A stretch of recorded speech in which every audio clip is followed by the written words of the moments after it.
It's initializing. All right, and we're live now. I guess you're gonna handle the intro. Oh, am I? Okay. I guess you are. I don't know, man. Swing it. What is up, everybody? It is John and Tristan back here once again with another interview. We've done these with a few pro racers, but we're shaking it up a little bit this time. How would you describe this person, John? I mean, from what we just learned here a couple of minutes ago, kind of like a Elon Musk that rides motorcycles in his spare time, pretty much. Well, I call him the nicest guy in the track day game. He's willing to help out anyone in any way he possibly can. Always has a smile on his face, even though running a track day is not an easy task, and I would imagine not necessarily a fun one, but he can explain more on that. So today we've got Fahad here from Precision Track Days. Nice. Well, hey, let's go ahead and bring him up, huh? Let's just get into it, right? In true Florida Yeah, with Moto that Talk fashion. beautiful, non-rehearsed intro. We just wing it. What's up, Fahad? Hey guys, how's it going? That was pretty good. I was impressed. Well, you get to see the process. You got the behind the scenes of our total lack of preparation. John decided I was doing the intro about 3 seconds before I started talking, so Nice. That's when we perform our best, when we're on the spot, right? You have no choice. You just yeah, put your feet to the fire and it works out.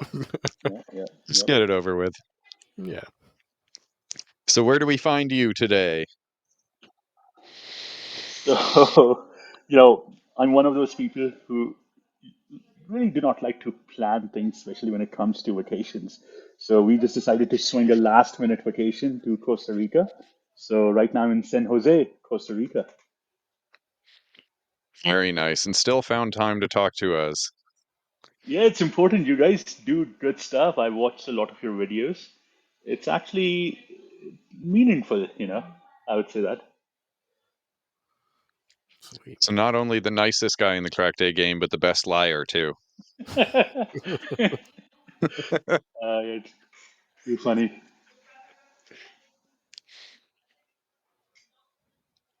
So we were talking to you a little bit before we started, but if you can just give us another quick, just brief breakdown on your background, like your personal background and professional, and we're kind of going to work that into how the heck you started this this company, Precision Track Days. Yeah, for sure. So right now, look, my background has been completely in machine learning for the last 15, 20 years. Right now, I work for John Deere, and more or less, I'm working on creating autonomous tractors, autonomous sprayers, autonomous construction equipment. So when I say autonomous, long story short, it's not just self-driving, but intelligent. So if we see a crop, we can spray that crop. If we see a weed, we spray the weed with the appropriate chemical. It's literally like see and spray. So in short, originally from Pakistan, came here when I was 12, maybe 13. Um, Went through my education with Georgia Tech. No surprise, classic engineering college. Yeah. And you know, it was I always wanted to be an engineer. I was like, hey, let me be an engineer. And then very quickly, I was very humbled when I joined Georgia Tech because I was like, shit, there are so many good engineers out here. So, I'm like, I'm just okay, I'm just normal, an average engineer. So then something struck me over there. And what it was I was like, people come to the US to really, innovate. You can find any sort of a developer, any sort of an engineer, pretty much everywhere. But I think one thing that really differentiates US is the amount of freedom, the entrepreneurs basically. And somehow these entrepreneurship was always in me from the very start. So I was like, let's jump into product management. And product management, for people who do not know, I will just describe it in a very simple word. These are true entrepreneurs. You're managing an entire product line. You're not just managing the dates or delivery.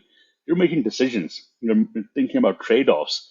Hey, what about cost? What about efficiency? What about which features should I release? So, if you ever, have hoped that, hey, Google should release a feature, product managers are the people who are making those decisions, which one to release, how to release them. So anyway, yeah, I mean, my, it was a crazy journey. When I came here, started to study, and then had to pivot from being an engineer to a technical product manager. It was not easy by any means, because you have to learn how to balance business with the technical side of things. When you're an engineer, it's nothing against engineers, but most of your work is cut out. It's more or less, hey, look, we need to design this. Here are your constraints. Go have at it. When you have to manage the business side of things, then it gets very tricky. Now money is on the line, company's futures on the line. So I had to learn how to balance those things. But I don't know if that helps, or I can talk for hours about this, but but let me know, uh, where you would like to pivot or divert or whatever. Well, I mean, it all sounds like a pretty solid background to get into track days and stuff. Um, so I know we were gonna ask about like your motorcycling history. Where did that kind of start? Yeah. So it's a pretty funny story. Okay. Um, Almost about, I would say, 4 or 5 years ago, I did not even know how to ride a bicycle. Okay. Like, I'm not kidding. Like, I had never ridden a bicycle in my life. Okay. And my kids were making fun of me one day. Like, my older one, she was like, how the hell do you not know how to ride a bicycle? And I took that to heart. I was like, okay, shit, I need to learn. This is stupid. I want to go, have fun and ride with her. And then when I started to learn, I was like, shit, this is too much work. Maybe I should just go buy a motorcycle.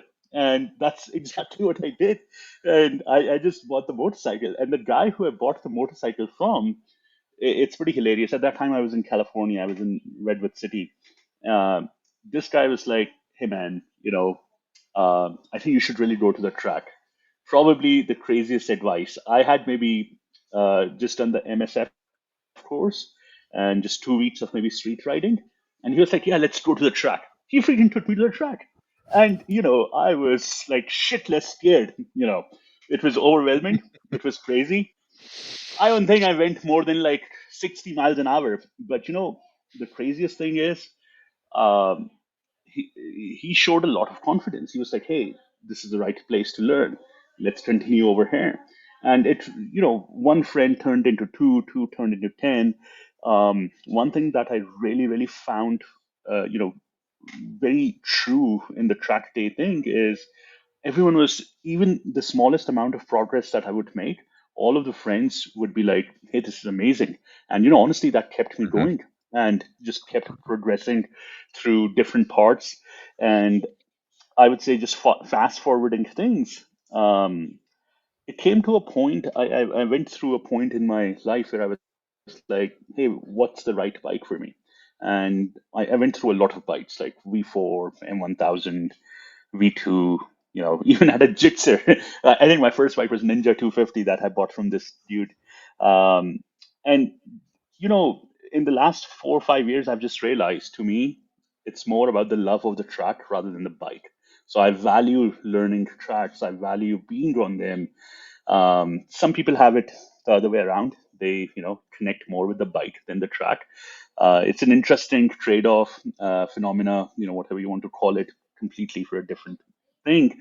But I just fell in love at being at the track, honestly. And I hit pretty much every single track that's in the southeast. Even did, a lot of West Coast tracks. I think there was a point when I was doing close to almost every other weekend. If there was a track day in the southeast, I was there. So that's how much I loved track days, or still do. I mean, yeah. Yeah. Sweet. So, at what point did you start thinking, "Hey, maybe I want to start my own motorcycle org"? Was it Yeah, because you weren't happy with some of the things you were seeing at other orgs too, or were you just kind of motivated just to sort of to build your own brand and just see where it went? yeah. I think honestly, I just felt like uh, there is so much untapped opportunity in this market to provide a better product, to provide a better experience.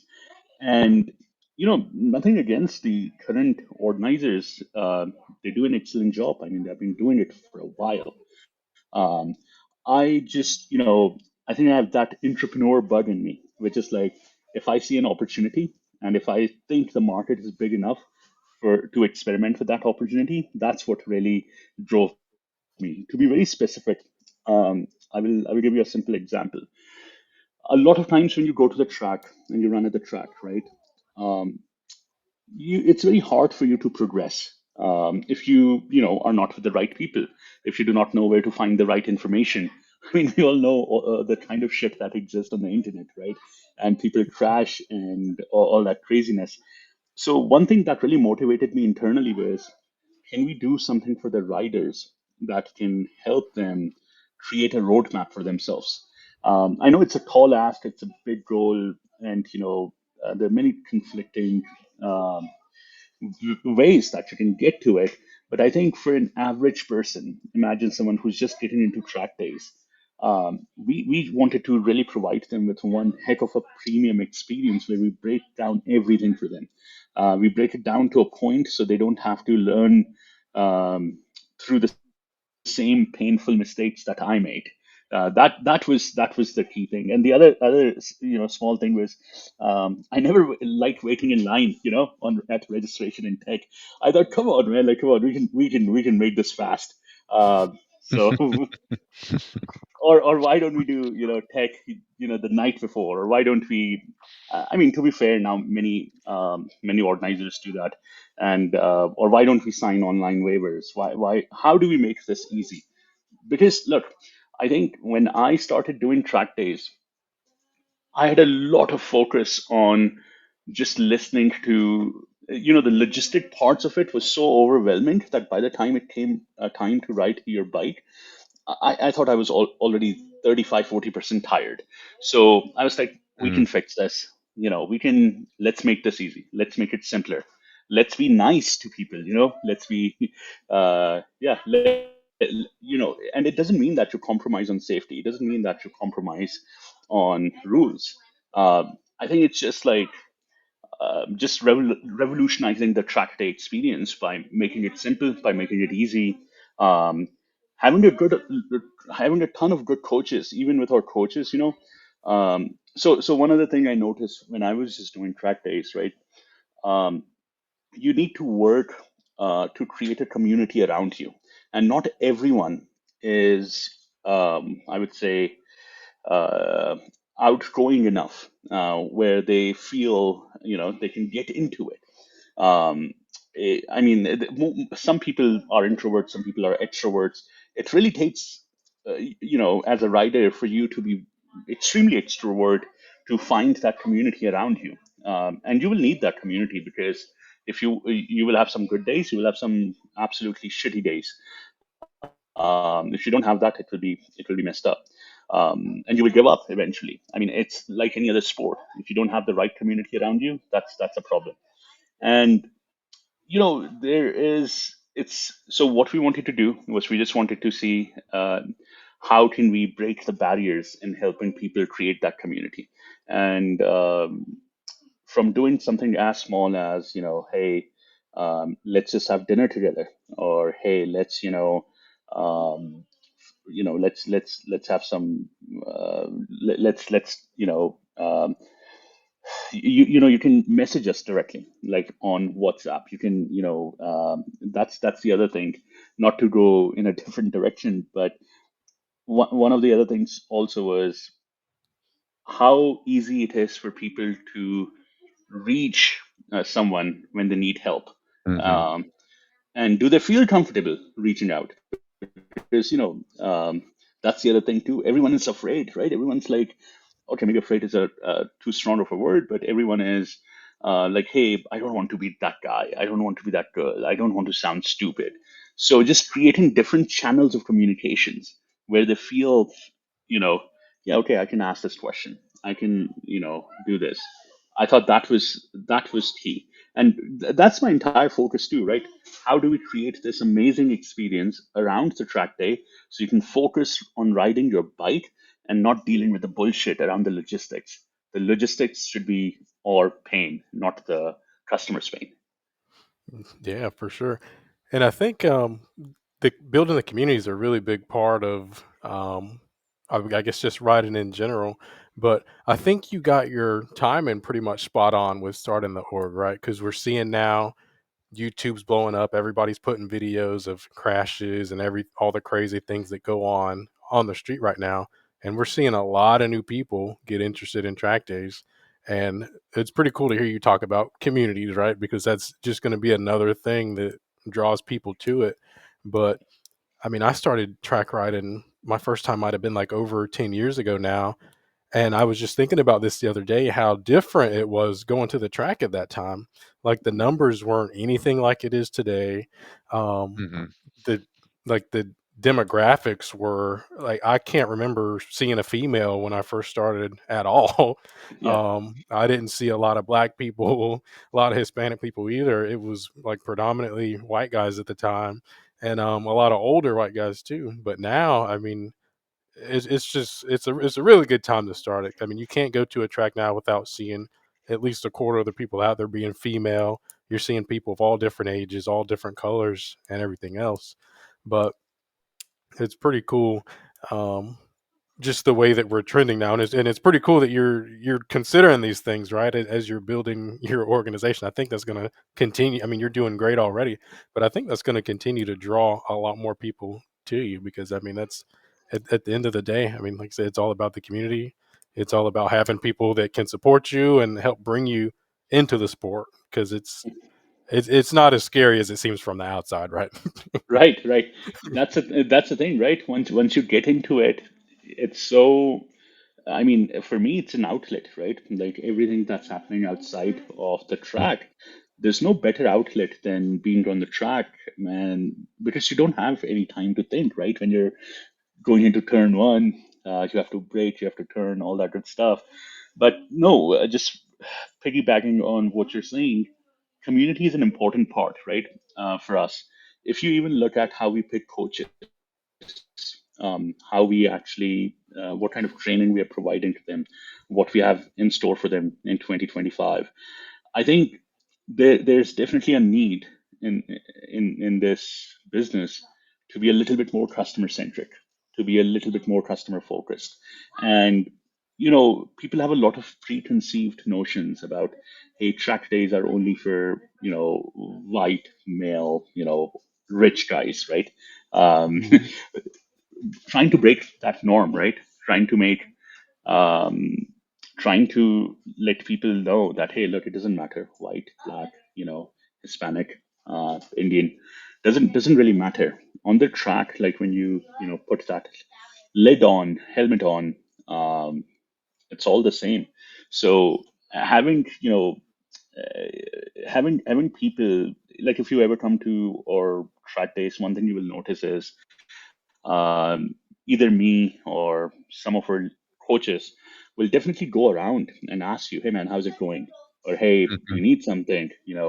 And we do that for a reason, right? That reason is not just because, hey, we want you to come back again. I mean, we do, but the other big thing is I just want to make sure you're having a decent time. I want to make sure if there, is a problem, let us take care of it.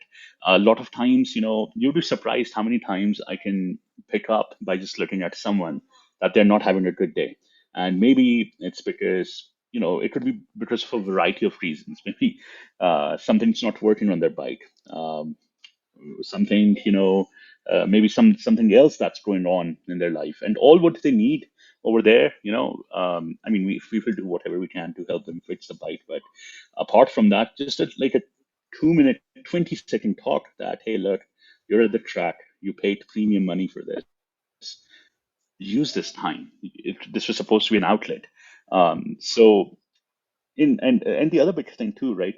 I really think this sport can definitely use a lot more female representation. It's really important, you know. It's I think it's key to growing both the business, both the sport, and it's amazing to see how many that percentage is shifting. It still needs to be more, but it's good to see that. And one thing that I really like, and I would just end with this, is at least all the females that I've come across, they don't want to be treated anything special. They don't want to be treated like Mhm. as, hey, I'm a female, so do this for me or do that for me. No, they want to be treated just like the same as every other rider. And 9 out of 10 times, most people make that mistake. They're like, let me help you with this, let me help you with that. No, they just want to be part of that community, just be accepted into that community. And I think one thing that I learned, and it's mostly probably a lot due to my corporate uh, experience, um, as humans, we have a lot of biases that we recognize and biases that we don't recognize. And biases that we don't recognize can leave someone with an impression that you thought you were not leaving with. So just helping our staff understand this, just helping, our season pass members or, our customers understand this. I think honestly, that's the kind of difference that we're trying to create. It's not easy. It's not, by any means, I'm saying we're even close to completion, but it's something that we believe if we keep doing it, then people will continue to trust us with their time, with their money. So that was my thought. Uh, yeah, I don't know if that makes sense, but Yeah, for sure, for sure. And I've seen it myself at your precision track days. Your coaching staff is very diverse. You've got, and I've only been to one of your weekends, but you yeah, had Jamie out there too, and she flies. yeah, And sometimes, like you say, with people who are more introverted, if they have questions or they want help or whatever, they're probably more inclined to ask someone from a more similar background.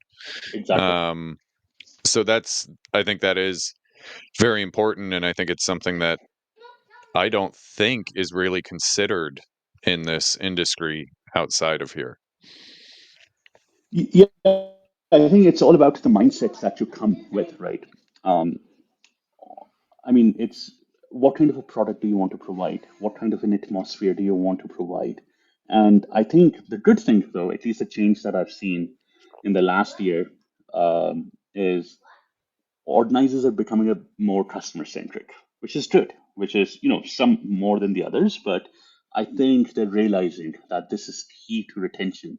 This is key to growing the sports. This is key to, but let's face it, track days are expensive. They're pretty expensive, and, the thing is, people, when they spend that kind of money, when they drop $500 with you on a weekend, you want to, at least we want to make sure that they have the best time that they could get. So yeah, anyway, but you're absolutely right. People connect with people who appear similar to them. So Jimmy, AJ, tons of other female coaches also. It's important to have that representation, and once that conversation starts, it becomes pretty easy. Mhm. But anyway, yeah, I mean, track days are not an easy business. Track days are actually, the amount of stuff that you see going on the track, uh, this at least the same amount of stuff is going off track also. Um, so, and yeah, I mean, look, the way that I see this is, if someone's giving me their money, they're trusting me with that money, I better deliver on the product that they're asking for. So that's my mindset. That's the mindset that our coaching staff, has. So, and I think that's why it's slightly different than some of the other orgs. Yeah, and you guys are already well established now, but I'm wondering what are some, I guess, challenges that you faced when, you made the decision to start Precision Track Days. So going from that point to where you are now, I mean, is there any challenges that stuck out to you? Anything, that you had to deal with or sort of overcome to get where you are now? Yeah, I will break them down into three categories basically. Nice. So the first category is all about putting together a really good schedule. Um, making sure you're going to good tracks, making sure those dates are announced in advance as much as possible. So when a new track day organization, when we entered the game, right, we were already too late. I think we announced that we are starting this in November, end of November or something like this, or end of October. I don't exactly remember, but towards the end of the year. And by that time, most of the dates are already accounted for. So, our first year was a bit tough, right? And we had to take whatever date became available. We were like, yeah, if it's available, we will take it. And obviously, we so scheduling, getting to know the people who work in these on these tracks, the track day, the track managers basically. I will tell you one thing. It's a very, it's one of those businesses where your word goes, it's everything basically. So if you commit to someone that, hey, look, I'm going to take a day, um, that's it. I mean, obviously you sign contracts and all that good stuff, but it's a very relationship based business. So I had to really work pretty hard to create those relationships, to tell people that, hey, look, I'm pretty serious about this stuff. I'm pretty serious about doing this. A lot of these, some of these folks, they were like, are you sure you want 3 days here? And I'm like, yeah, let's do it. They were like, okay. So it was a little bit surprising to them with the speed that we actually approached this with. And the reason why we were able to approach this with this speed was we were not winging it before we even decided that we are going to do this. We have some milestones that we wanted to hit on the 1 year at the end of year one. Then we have some milestones at the end of year three, and then we have some milestones at year five. But anyway, to summarize, creating these relationships with tracks was key. And if you see now in year two, right, we are we have like 60 days, 8 tracks, 8 different unique tracks. This is only happening because these people trust us. These people know that when we run an event over there, it will be good. They wouldn't have to worry about it. It will be run smoothly and safely, and we will keep them, you know, we will take as much hassle off their hands as possible. So that's one. The second big thing was putting a good team together. Um, we were very particular about who we bring on as coaches. What kind of mindset do they have? And that was another struggle on its own, because a lot of people, a lot of time, people would come up to us and be like, hey man, I want to coach for you. And we would be like, okay, cool. You know and we would just ask them two, three basic questions. The first question would be something as simple as, so let's say, a customer is really upset at you because you did not give them the two citing laps or two lead follow laps that you promised them. How would you deal with it? So what we're really looking for, maybe that was a bad example, but good customer service skills. That's one. The second big thing that we are looking for is, obviously you need to be able to ride in any group. The more experience you have on the track, the better it is. But honestly, you would be surprised how many people thought that coaching, there's a difference between coaching and control riding. And again, that's a very different topic. That's a probably a topic, for an hour alone. And to be fair, there are pros and cons of each one of them. And what we noticed in the market was when we were looking for new coaches, most of them have had the control rider mindset rather than a coaching mindset. And that was pretty difficult. But we I think we have a pretty decent team now. more than 50 plus coaches on the roster. But that was the second thing, and I think the last thing, honestly, is what kind of a product do we put out there, right? How should we make the track day experience different? So a lot of work went on behind the scenes in creating the right software and creating the right ticketing system, creating the right website. And again, those are things that, you know, you can spend, if you have the money, you can spend million, 5 million, as much as you want. Um, I think for me, it was pretty straightforward because I come from that background. I had a lot of these skills, and if you have been following us for the last year or so, you would see that our progression is not only happening on track, but it's also happening off track. We're trying to make things as simple as we can. Now I know it's not anywhere perfect, but again, trust me, it's that product manager mindset that I talked about at the start of the day. Um, where are people likely to click? How easy it is for them to find information. So, one of the things that we did, I will give you a small example, and then we will, get to the next question. Whenever I tried to go to a new track, it was very hard for me to find information on simple shit like what times do the gate open, how much does power cost, how much does camping cost, whatever, some basic logistic information. What time will be lunch? Because I really care about food, but uh, you know, uh, we try to put all of that information out there as much as we can to again take off that stress so it's more predictable when you arrive at the day and you're like, okay, I understand, this is what it is. And again, there's a lot of opportunity in making it happen. um, but yeah, I mean, those were the three big things: making sure you have the right infrastructure, making sure you have a good team, and then obviously you need to have good track dates. So And to kind of touch on your team again, real quick, I see that you offer, coaching, like one-on-one coaching with pro riders and everything.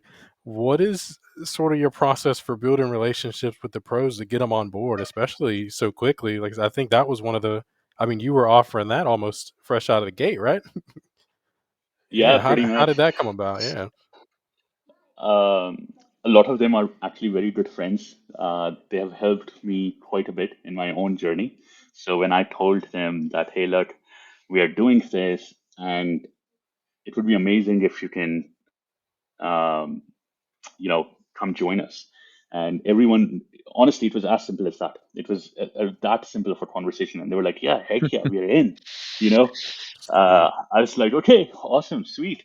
And honestly, look, there are different types of coaching that we provide, right? So obviously, if you're in our beginner group, you don't need to pay anything. You can, you just pay for your track day, your classroom, all the good standard stuff. Um, but if you want, you can also get a one-on-one coach. And these are some of our coaches that have been trained with Ken Hill. Very soon they will be trained with the Yamaha Champion School also. And then if you're at a certain level, um, yeah, you can go to these pro coaches. And again, the surprising thing for me is I've seen some of these sessions, the kind of information, the kind of insights that Ben Smith is willing to share, Cody Wyman is willing to share, Haynow is willing to share. Like zero ego, absolutely zero ego. We Mhm. tried to pick people who were like, hey man, we want to see you progress. And usually, when someone comes to us and be like, hey, which coaching option should we pick? Um, we actually talk to them. Well, it's not like, hey man, just look at the website and then buy one. We talk to them. We try to understand where they're at, what are their struggles, and that really helps us give an idea that, okay, who would be the right fit. And there's one more intricacy over here, which is it's not just enough to say, okay, man, I'm already running in, Moto America, or maybe hopefully if you're in Moto America, you don't need coaching. But let's say you're on the edge of going to Moto America, and you want to, get coaching from a rider that already has been there, and can share and help you with the journey. Um, Apart from helping you understand the skills part, how and the communication part, it's also very important. One thing that we really pay attention to is, hey, if Tristan decides to get coaching with, let's say, Mark Faulkner or Cody, will Tristan's personality jive with Cody's personality? Um, a lot of people don't think about that shit, and it shows. And but we do, we really do, and we are pretty upfront and direct about this because it's a lot of money. 1,500 bucks is quite a quite a amount. So, long story short, I think the people that are working with us, even Max Van, like freaking like that kid, is amazing. The way that he can describe and break down concepts, it's awesome. But at the same time, each one of us have our own quirks, right? And we want to make sure we put the right person with the right professional coach. So that's something that maybe not many people know, but now I guess we're thinking about how to match you with the right personality too, so you can get the max value out of it. But yeah, I mean, I mean, that all goes back to, um, I believe I read in your announcement on Road Racing World that you had said the lifetime of a track day rider specifically, I can't remember if it was 2 or 4 years. And yeah, it's because, no, yeah, go for so it. No, they go for it. either end up going racing and they're no longer exclusively a track day rider. They crash and hurt themselves, or it's very expensive. Um, or they they feel that they're not progressing and they're kind of stuck. And one of your missions was, through that coaching and that personalized experience, was to keep people on the track and keep them coming back, because it's good for them, it's safer than riding on the street, and it's also good for business. So that customer forward experience has been the mission from day one for you guys. Yeah, absolutely. And we realize that over here, a one size fits all strategy does not work. That's why we have these three different levels of coaching that you can take advantage of. And it's very important to realize that if you don't have these different levels, it's harder. And look, here's the other thing too. Nothing against track day schools. I absolutely love California Superbike School. I love YCRS, right? Love Ed Bargy, every one of them. Um, but the thing is, when at least, and this is just my personal experience, right? Um, it doesn't say anything about the schools. Um, Schools, when you go into schools, it's a learning mode, right? And when you go on track days, it's practice. And if you're racing, then that's exactly when you're performing at your peak level, right? But I think what most people don't realize is, when they're trying to practice, they should um, we need to give them an environment that they're not forgetting the fundamentals around them. And one of the things that I would say is, we love everything that YCRS teaches, that California Superbike teaches, Ken Hill teaches, and we try to just you know drill those fundamentals down. There's a lot of maybe some people may not like me for saying this, but there's a lot of commonality between a lot of schools. At the end of the day, there are certain things that are pretty similar.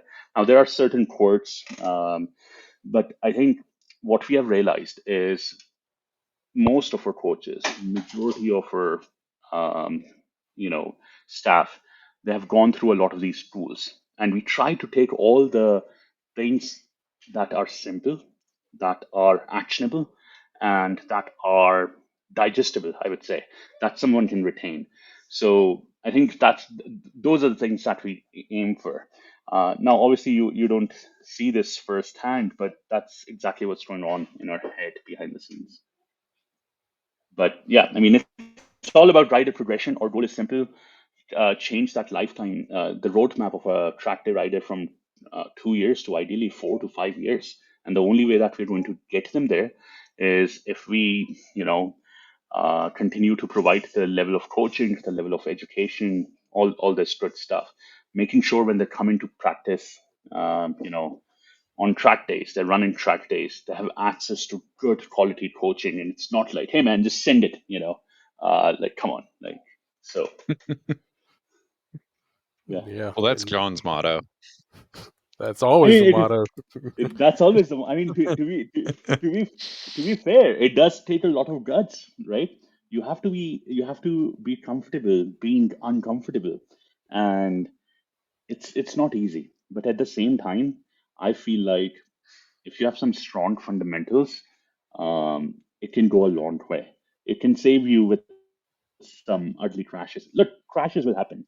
I mean, you're pushing. Um, but if your fundamentals are strong, hopefully you can make it a little bit less ugly, or ideally save it. So Yeah.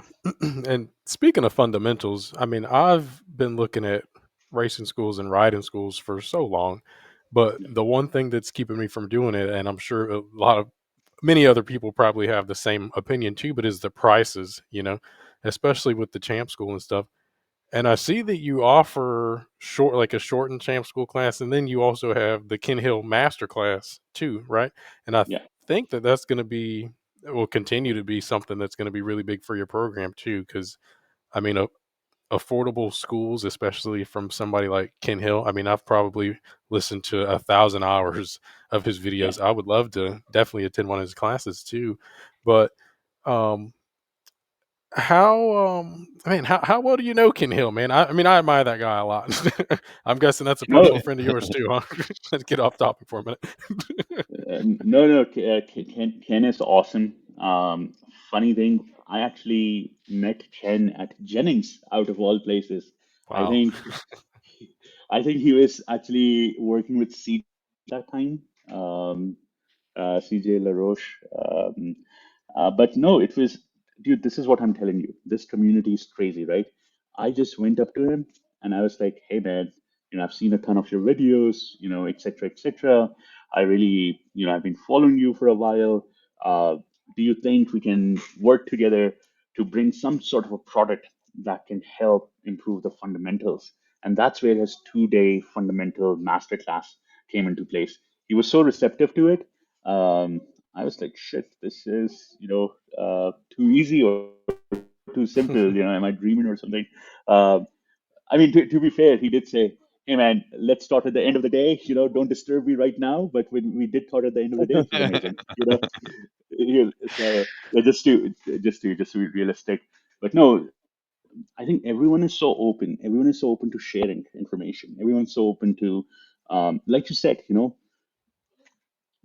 make these schools affordable, and as much as we can, right? As And look, there's a lot of things behind the scenes that goes on. It's not like a lot of times, as again, as humans, we have these biases. We always think everyone is trying to make the maximum money, or trying to screw people out of money. That's not true. If I start to break down the cost that is involved in renting a track, in putting a staff together, in getting insurance, in making sure that all the vendors around you, all the support vendors, tire vendors, parts vendors, etc. It takes a lot. And when you do this in a very exclusive way, like you have like maybe 20 people, 21 people, the per rider cost obviously goes out of the window, right? Like it's hard. Not everyone can afford it. So anyway, I think the good thing is almost every organization is willing to find ways on making it affordable, making it accessible to more riders, and you will see hopefully a lot more products around it, a lot more offerings around it.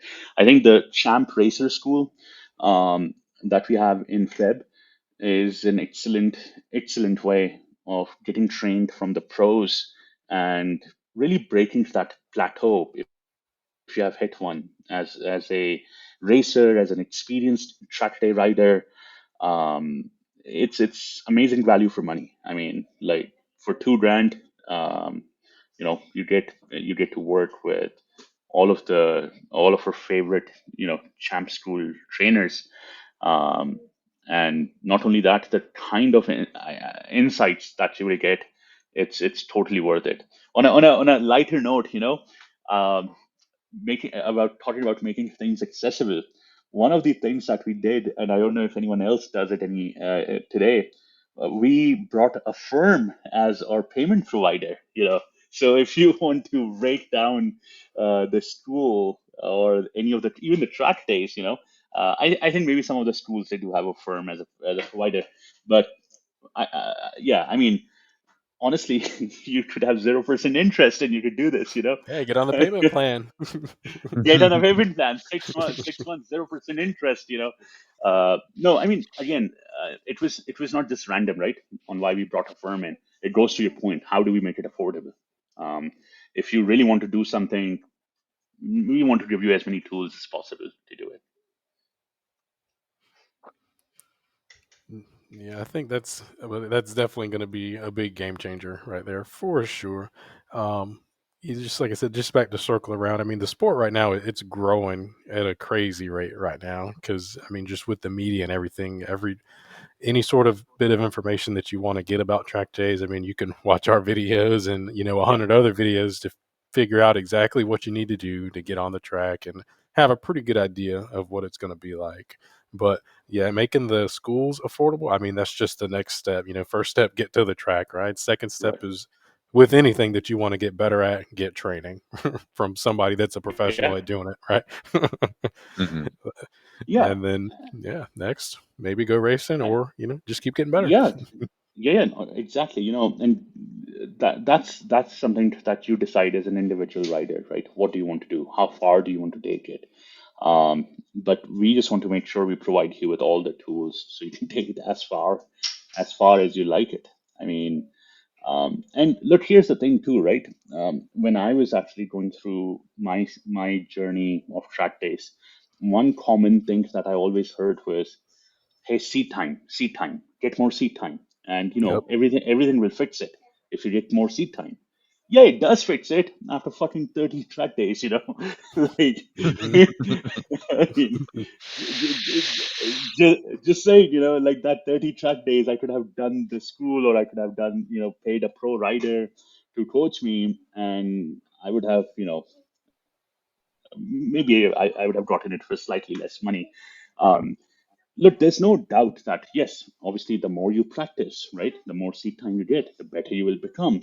But when you're trying to break a barrier, when you're trying to break a plateau, when you're struggling with something, I mean, at least it doesn't make sense for me to keep doing the same thing and expecting a different result.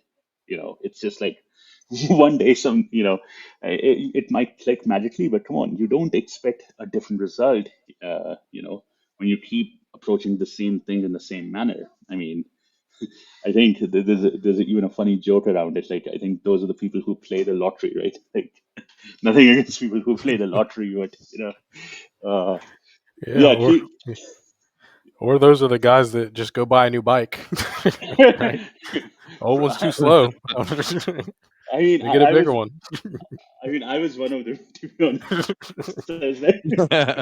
Uh, I, I, I mean, honestly, I was like, yeah, let me hide all my problems behind my bikes. Let me get the baddest, biggest, the most amazing bike that exists. And then I realized it's really not the bike. It took me too much time to realize that shit. Um, now, if you're looking for a V4R or a M1000, I'm willing to sell it. So just say, Well, no, I've been riding a Ninja 400, and when I tell you it's one of the best bikes I've ever ridden, and I mean, I've had CBR 1000, S 1000, Triumph Daytona 675s, and the nice. 400, like pound for pound. I mean, it's probably the most fun bike that I've ridden. Yeah, yeah, and every bike will teach you something different. So that's what I realized. Um, I mean, 400s. I mean, the small bikes, they're great for building your confidence. They're great for great Hmm. for balls to the wall. You go at it. Big bites also teach you, they teach you one very interesting thing, which is they grow your confidence in a different level when you a simple example, okay. um, I got the V4R, and I rarely ride on the street. Sometimes very few, I got the V4R. I took it to CMP. Okay, coming out of the outlap coming out of the outlap, as I got on the front straight, um, I was like, yeah, this feels so smooth. This feels so great. Dude, I didn't even look down. I was like 165, 170, and it felt like 120 or 130.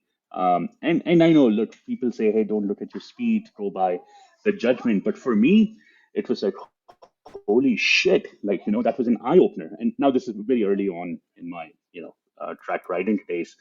How you managing a bike at the top end of um, the curve and managing a bike at the lower end of the curve are both skills that one should learn. Um, just my 2 cents, I mean, it gives you a different way to manage different situations. If it, I don't know if that makes sense, or maybe I'm just trying to sell my V4R, but No, that definitely does make sense. The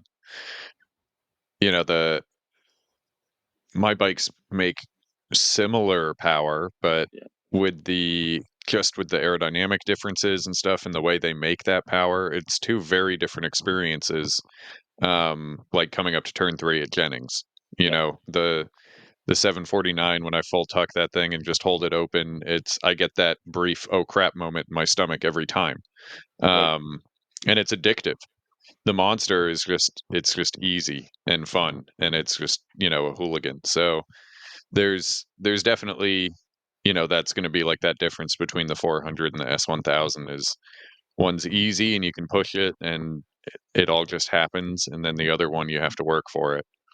yeah. I think, and you guys know this better than anything, right? I wish I wouldn't have made this mistake. Whatever platform you pick, just stick with it. Just try to get good at it before moving on, because you want to make sure you can do that thing really well before you move on to something net new. Um, but on a positive note, look, I've had this, M1000 in V4 for the last 2 years, and it has been working out pretty decent for me. So yeah, Yeah, and so to talk again about the opposite of the big bikes, right? Let's talk about the lightweights, because I guess you're also going to be handling the Friday practice for the Separano Endurance yeah, Classic now, right? yeah. That's going to be at Jennings, the endurance racing that's coming up, right? Yeah. We're pretty excited about that. Tommy is an amazing individual. And honestly, the concept, I don't know if you guys have discussed the concept that he has. He really wants to provide a taste of racing to everyone without the Mhm. pressure of, racing. And but let's just be honest, right? When you when you're racing, there's always pressure. But I think what this kind of an event attracts is it encourages you. You should see some of the participation that happens in this event. Like there are, you know, there are just not like the racers who do this, but non-racers are more willing to give this a shot. Hey, it's a 400. Hey, I'm going to run the track in reverse. I mean, hey, I'm going to, have a team around me.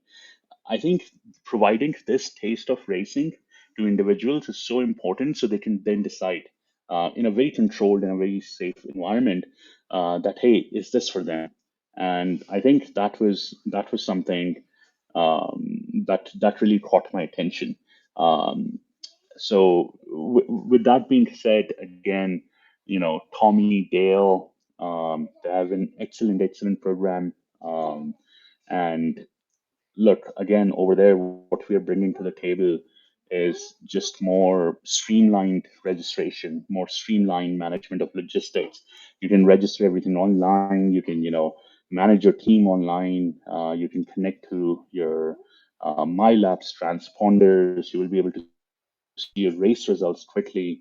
But more importantly, I think the messaging is, hey, if your girlfriend rides, if your boyfriend rides, whatever, bring them, have them as part of the team. Run in a race. It's really important that they feel this. And honestly, there's no way, there's no other way to get faster than racing. I used to hear this and I used to go like, come on, like whatever. But no, it's so true. It's so true, because when you're in that competitive environment and you want to do better, because your team is dependent on you, yeah, I just think as humans we function uh, pretty well when we have some pretty clear expectations, right? um, and not to mix it too much with the track days. Often with track days, the thing is, people sometimes, it's very easy to get confused, right? Um, and this is a little bit of a sensitive topic, but I'm sure you have heard things like, "Hey, man, go as fast as you want, or go as slow as you want. We will help you." And yes, indeed, there's a lot of help around there, but I think if you do not have structure around it, it will be very hard for you to progress. And that structure could be either entering the lightweight classic, and then just experiencing on a small bike, hey, what it's like to go fast. And trust me, you will go fast when you see like five people go by you. You will go fast. I mean, that adrenaline as humans will just kick in. You will make more progress. Now, that's not to say that, hey, look, you should just only do racing to progress. I wish I had a slide, like classic, corporate employee talking.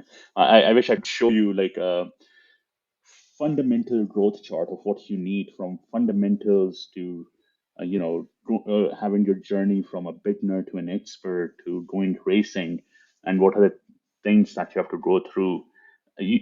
Everyone should have that. If you're riding on the track, if you're racing, if you're even thinking about, track that journey. Don't forget about the achievements that you have made.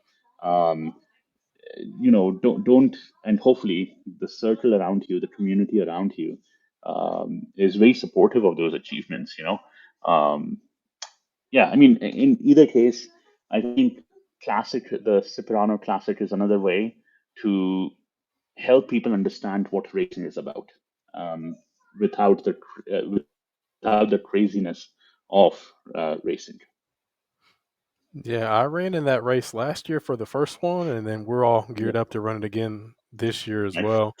And last year it was a huge event, considering it was the first time they did it. Like, it was massive. So I can only imagine how big it's going to be this go around, especially with precision involved now. So Yeah, it yeah, we it's going to be a we are. crazy event. It's going to be a good, fun event. We are expecting about 30 teams, 30 plus teams. We will cap it at 30 teams, to be fair, and it should be fun. It should be more streamlined, more fun. Um, I can't wait for it. Only 2 months out, roughly, or a month out actually. Is precision going to throw a team together? Are y'all thinking about that? We are. We Uh have actually three teams that we are throwing together, and three. oh man, all Uh, coaches. Uh-oh. all coaches, and On all one bike, coaches he's at. gonna try to win every class. Oh man. I mean, all coaches at. Yeah, I mean, so we have, I don't know if you guys have heard about Josh Bard. He runs the hooligans class in Moto America. Mhm. Pretty amazing guy. Nick Weiler, he won. He was entering his novice year. He won the Daytona Novice Top 600, maybe. I don't remember the exact, so don't quote me on this and don't go crazy if I mess it up. But Nick Weiler is pretty amazing. Um, yeah, Nick, Josh, Mark Fortner. Um, Mark has been running in Moto America for a while. Yeah, and some of the other guys. I won't name all of them to avoid Oh you man. know, just need to keep the surprise element. But no, these guys are excited. This is like a team bonding event for us, honestly. So we are pretty excited to make this happen. Nice. Well, So that's the excuse for coming out and kicking everyone's ass is quote team bonding. yeah. And now I'm wondering, I mean, just in real quick, I know you're on vacation, so we'll get you out of here because Okay. I think we're running pretty long. But I mean, with you getting involved with Separano now in the classic, is that kind of a hint toward some other things that we can expect in the future? Might we see a more regular precision team popping up at other I mean, events? I don't know. Let's see how this goes. You know, it's something new for us. It's something. I mean, we're pretty excited about it, to be fair. Um, and yeah, I guess maybe if we keep doing good on track days, we will have more team bonding events at races and endurance races. So, Team no, I bonding. think exactly. Like there's no better team bonding than the other thing too is like one of our teams, we not in that team, no one is like a Moto America champion um, or like a Viva champion, but we really push them to do this. And the reason we push them to do this because we want them to feel this excitement. We want them to feel what it's like to run a race, the confidence boost that you will get, or hopefully they will get, um, should pay dividends for precision. So we're trying to encourage coaches at all levels to do this. But yeah, definitely three teams, two pretty good teams to watch out for, and one fun team. So He's gonna show up with Cody Wyman, Kyle Wyman, and Travis Wyman and throw them on a 400. Man, in like 3 semi trucks to roll up, 6 A bikes. bike, B bike. Yeah, B bike. You also have to have a C bike and parts bike. Yeah, yeah, yeah. sweet, man. Well, we're at an hour now. What do you think, Tristan? Well, I told Fahad we were going to aim for 30 to 40 minutes, which means it's I going to be know. 50 to 60. Yeah. So we're holding pretty good to our word right now at 62 and a half. Yeah, yeah. Is there anything you would like to know about precision or us or anything that you might have heard? I mean, this is a very tricky and very bold question, but yeah, like what do you want to see? Okay, I will ask you this as customers, right? What do you want to see from trackside providers? Where can we really, make a difference? I mean, that's a tricky one. It's honestly, I think you're kind of already doing it. Like, the one-on-one coaching is something that, John already said he's been interested in forever. It's definitely something I'm interested in. Um, I'm kind of at a plateau right now myself, but man, when I looked up YCRS that first time, I almost fell out of my Had a heart chair. attack. Um, yeah, so it's like, oh, okay, well that's just not happening. Like I can't justify that for a hobby. But once you get to, that $1,500 ballpark and you've got someone working with you and only you all day for that, and it's not, one coach per four riders type thing, that's something a lot more people can stomach, and it's going to benefit a lot more people. And I don't know how you negotiated that or made that happen, or how that all works out behind the scenes, but I think that's going to be kind of industry changing. I think other places are going to have to start to follow some of the models you're creating. Um, because, at the end of the day, you're a business, they're a business, and I think right now they're starting to lose some business to you guys because of these options you present, lunch at the track or dinner at the track. Um, no one wants to drive 40 minutes to Yeah. a Domino's or something or a Subway because the track's out in the middle of nowhere. So when you can provide that stuff, that's just another thing that makes the experience easier. You don't have to pack food, you don't have to find food. It's Yeah. it's the product manager in you is clearly comes out in the way you guys run these track days. Yeah. Yeah, Yeah. and that's a Go for it. really good question. And yeah, just for me, what's big is definitely accessibility to tracks. So track days at tracks that are close to me. Um, the ability to have the track day just be something simple where I can just show up, right, and get on track. And then third is Oh, Fahad froze. did we lose him? Oh, I can hear you guys. Can you hear me? Okay. Okay. Yeah, I think you're froze. Oh, Oh, you're Oh, you're back. back. okay. but Yeah. but yeah, definitely like close tracks. Just a simple process for me to show up and get on track. The easier it is for me to get seat time, I'm more likely to show up. And then the third is community. For me, a big part of riding is just hanging out with my with my homies, right? Yeah. And Yeah. just working together, riding bikes, like pushing each other and getting better. So that's why I was harping, pretty good on the fact that you mentioned community was important to you because that's a really big part of Yeah. it to me too. I mean, at the end of the day, I mean, we just want to have fun, and if we can have fun with our bros, Yeah. you know, Exactly. what's better than that? But if the community is there, then you have all those things, and Yeah. you got my money. I'll spend it. I'll spend it all. Yeah. No, I think it's key, man. It's just like I think we should never forget our first time on the track. Like I remind every time that we have a coaches meeting in the morning, I do remind all of them, hey, remember what it was like when you came to your first track day? Shitty, right? Like you were overwhelmed. You were like, where the fuck do I go? So Yeah, remember that, remember that. So be courteous, be nice to people, be helpful, and I think it's not just important to have fun, with your existing community, but continue to keep growing it and growing it with diverse people. I mean, it's essential, man. It's absolutely essential. Otherwise, eventually we'll get bored of each other too. So and be yeah, like, hey, let's go do something different. No, I think it's good stuff. It's fun stuff. Um, Generally, to or North Star, has definitely changed that rider track riding lifetime from 2 years to at least 4 years. And if we can do that, and one thing that we're doing, I don't know if you know these guys, if you do work, it doesn't matter what kind of a one-on-one you work with, we do track your progress. We do track a lot of data on you.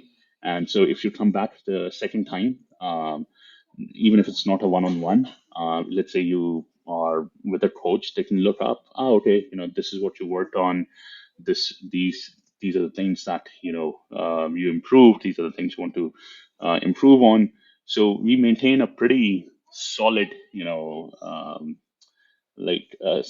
understanding of you as a rider, so we can help you. So we don't just tell you, hey man, just more, left butt cheek off the bike a little bit more and you will be okay, like whatever. um so we are very data driven. We're extremely data driven. And behind the scenes, um people, if you keep coming to our track days, you will notice the advice will get even more specific rather than just, hey, do this. So Good stuff. yeah. So now all we need from you is to change the way your billing shows up on the credit cards. So it says like, I don't know, groceries or therapy or Amazon. something a little easier. Yeah, Amazon, something we can explain a little easier. I think we can make that happen. It should not be a problem. It's actually pretty straightforward. All They might just right, well, let us know when confuse. that's done. Sure. Well, that's a great suggestion, though. Maybe you should ask people before charging their credit card, what would you like the charge Yep. to appear as? There you go. For an extra $10, we'll make it whatever you want. Yeah, that would be amazing. Well, thank you. Do you have anything else, John? No, that's it. Just thanks, Fahad, for coming on, man. I mean, like I said, there was a lot of people that were interested to hear from you, man. So I'm really glad we got to bother you for over an hour during your vacation. Hope we didn't take too much It's time all away good. from the family or anything. But thanks for coming, man. Yeah. Awesome. No, thank you so much for having Yeah, me. Really keep up the good work. It's really important. Absolutely. we appreciate it. We appreciate it. And I look forward to running into you at Jennings again. Or I can't Yeah. make this upcoming Jennings Precision Day, but I'm definitely, with the way you guys run things, my first time at Road Atlanta is going to be with you guys, Roebling, all that stuff. I've never been anywhere but Jennings, so I will be seeing plenty of you in the future. Awesome. Awesome. Looking forward to it. All right, man. We'll Thank talk to you you. later. Yep. Okay. Appreciate it. Cheers. Cheers.